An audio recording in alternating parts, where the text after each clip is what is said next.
guys, welcome back to our awesome vids. Sydney and Jenna here. Today we're going to talk about something super prevalent over the summer. We've partnered with Houston PetSet on this initiative, and basically this is one of the biggest topics that we talk to our students about all summer long when we go and talk at summer camps and YMCA's, Boys and Girls Club. Where else do we go? Houston Parks and Rec. We talk about animal safety. Great. Yeah, you should do great. Yes. Talk about animal safety. So we're excited to talk about this topic with you today, and hopefully you learn some things. Yeah, absolutely. And because we're going around and talking to your kids about animal safety, we just want you to know the lessons that we're teaching them. If you want to kind of continue this conversation, just the key reminders. So there's 4 kind of big topics that we always hit on when we talk to your kids about animal safety. The first one is just how to stay safe around animals. And usually when we go and ask kids like, hey, what do you think that means? They're always like, oh, so these animals don't bite me. And really what we mean is when they are approached by animals, especially dogs, whether it's a dog in your neighborhood or a dog, like potentially a stray dog in the park, just best practices on how to stay safe. So the first thing that we always tell these kiddos is to make sure that they always ask permission before petting a dog. That is just number one. There's petting any animal. Really, petting any animal. There are such sweet animals out there, but sometimes animals have their own personalities and quirks, and so some animals don't like to be touched on the head. Some animals don't like to be touched on certain parts of their body, and we just want to make sure that these kids are getting direction from the pet owner, from the person that's taking care of the pet. We always tell them to reach out their hand and kind of let the dog sniff them and get to know them before petting them. Slowly. Just be super gentle, be slow. And kids are always really good about understanding this because they know that dogs could potentially be aggressive or they could be scared and kind of startled and frightened if a child just runs up to an animal to pet them. And so they get the idea of why asking permission is always number one. And then the last thing that we kind of talk about when it comes to staying safe around animals is especially staying safe around animals that have jobs. Kids love this. They know exactly what we mean when we tell them this. Dogs with jobs. Dogs with jobs. And so the first thing that they always say are like the police dog. And we say, yes, canines. We want to make sure that kids know that anytime they're seeing a dog doing a particular job, which is always kind of indicated by these animals wearing the vests. Or like their collars that say. Absolutely. Collars, vests, that they are doing a job and we don't want to interrupt that process. So especially when you see these dogs wearing a vest, don't pet them, let them do their job. And until that job is done or until you've asked permission is when you could potentially pet these animals. Yeah, so that is good because we always start with make sure you're asking permission. And then we go to, okay, dogs with jobs can't be pet, but even if you really think that you want to pet them, you still have to ask. So that's a great thing.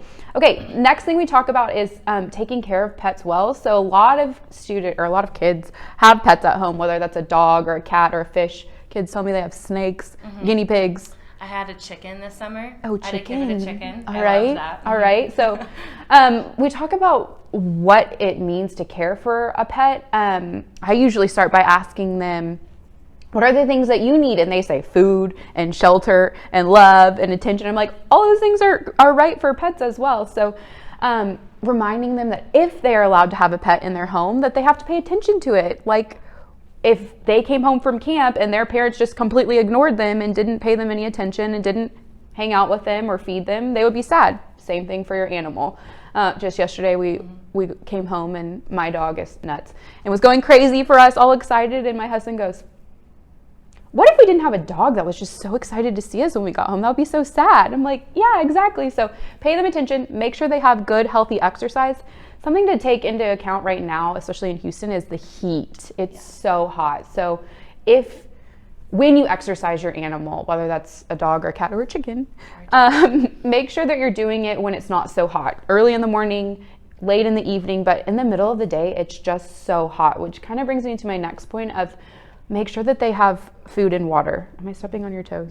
No? Okay. Make sure that they have food and water because if they're outside all day, it's so hot. They need a place to lay down that's out of the heat, and they need plenty of fresh, cool water and food. And like new water. New food. We always like to, circle this around, asking the kids, how would you feel if your parents gave you, dirty food and water? Like animals need clean food and water just like you do. And they need periodic water changes. And then we also talk to them about making sure that their animals are vaccinated correctly, they're cared for by a vet. And I mean, there's like more rural vets for chickens. Right. But even just like a regular everyday pet or vet. And that's something that we encourage them to ask their parents. Does my dog have a rabies vaccination? Are they up on all of their Bordetella and everything that a dog needs? You're looking at me like no, I'm no, crazy. no, absolutely. And the last thing kind of just, and if you want to touch on this, is just making sure with the collar and the ID tags. So we often talk about how do you know if a pet is a pet versus a stray, and we'll get there in a second, but if they have a pet in their home, make sure that they have a collar that fits them correctly, that's not too tight, not too loose, and make sure that they have the correct tags. A name tag, a rabies vaccination tag, and then if they are like smart chipped or anything, they'll have a tag for that as well. Absolutely. Perfect. And so, first we talk about the safety, then we talk about how to take care of your animal. And the third thing that we typically talk about with these students is actually the unsafe pet care, or just, if a dog or an animal is being mistreated and how to handle that. And most of these kids kind of get startled when we first say that we're going to talk about mistreating animals, but I think it's really important for these young kids to understand that doesn't matter that this is not a human being. Right. You have to treat all animals with love and respect, just like you would a human being, and what to do if you see that happen. So the first thing that we typically talk to them about is, the animals that are being chained in backyards, because they have a lot of questions on that. Is it legal? Is it illegal? Sydney, do you want to touch on the legality of that really quickly? Yeah, so you can't keep a dog on a chain for the entire day and the entire night. They have to come off of a chain. It also can't be shorter than 6 feet, right? Correct. 6 feet. So it has to be a bit of a longer chain so they have more area to roam around, and either during the day or at night, they have to come off of the chain. Exactly, and they understand that, because when you explain this to them, if an animal's on a really, really short chain, they're not going to have access to food and water, enough space to roam around wherever if it's a backyard or a, kind of land or property, and they're also not going to be able to get out of any sort of like weather element, like the heat or the rain, and especially in Houston with all this crazy weather, these animals need some sort of shelter, and that's really, really important. And dogs can really overheat. I keep saying dogs, but animals in general can overheat, just like a human can overheat. So that's why it's important to remind them that animals need shelter, whether it's a doghouse or an awning or some place to get in the shade. Yeah. Absolutely. Secondly, not only do we talk about like the chains and the shelter, but we also talk to them about just making sure that they have food and water. They need to always have access to that. They're always going to need to have shelter. If you ever see a dog with any sort of like injury or illness, or a dog that looks like it hasn't been taken care of in a really long time, it looks sad, it looks dirty, please speak up. We always tell these young kids to find an adult, the nearest adult possible, and tell them what they saw so that they can contact the right people. And at the very end of the video, we are going to tell you exactly who you should contact in case you see an animal that is being mistreated. But it is important to talk to your kids about specifically what they should do if they see that, because a lot of times when I ask a student, what would you do if you saw an animal being mistreated? And they're like, well, go help it, go give it water. Right. And it's important to remind them, don't go up to it on your own, for lots of various safety reasons, but instead to go get an adult to help in that situation. So in our world, we're telling them a parent, a camp counselor, a teacher, something like that. Yeah, anyone who happens to be around. So the last thing is stray dogs. There's a lot of stray dogs around. We see them all the time, like when we go to schools and when we're walking through the parking lot to check in at the front of the school during the school year, there's stray dogs walking around the jungle gyms, the schools, and kids will tell us that. And so we want to make sure that they know how to handle it. What to look out for. So we like to define the difference in a pet that has just gotten out and is roaming around versus a true stray. Okay, so sometimes someone's animal gets out, and things that we tell them to look for. That collar that we talked about earlier, to look and see if they seem well groomed, if they seem clean, if they seem healthy weight. If that's the case, it's probably someone's pet, and go get a parent, get an adult to help you try to approach that dog, try to get them back to their owner, whether it's looking at their tag, whether it's taking them to a vet to get scanned to see if they have a microchip, or making flyers, posters, that kind of thing. Now, if it's a true stray, meaning there's no collar, it looks really skinny, maybe it's scratching a lot, maybe it's really dirty, do not approach that. at all. Yes, again, we tell them to go tell an adult so an adult can help report.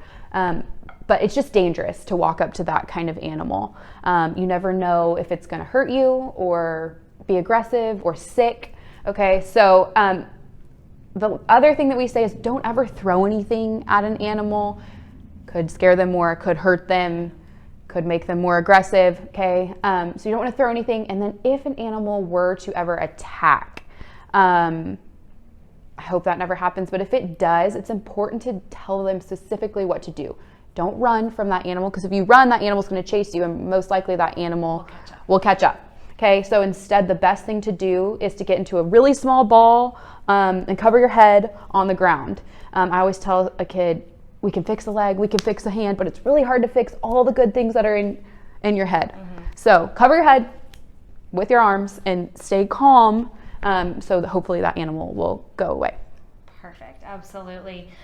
We really appreciate you guys taking time to listen to our video today about animal safety. The last thing that I wanted to kind of just mention and wrap up the video with is Crime Stoppers is part of the Harris County Animal Cruelty Taskforce, and this task force was created to tell the community where and how to report any animal cruelty. And so there's two different ways that you can report to this task force. First being the website, which is 927paws.org, or by calling 832-927-PAWS. So if you do ever see any animals being mistreated or signs of animal cruelty, please don't hesitate to pick up the phone or go to the website. Which is the preferred way?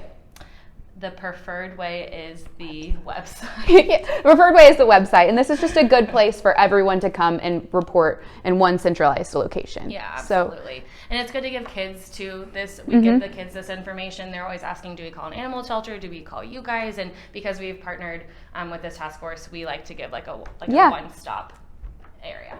Okay, well, thank you guys so much for being here. We really enjoyed it. Yes, we'll see you again next time. Bye. Bye.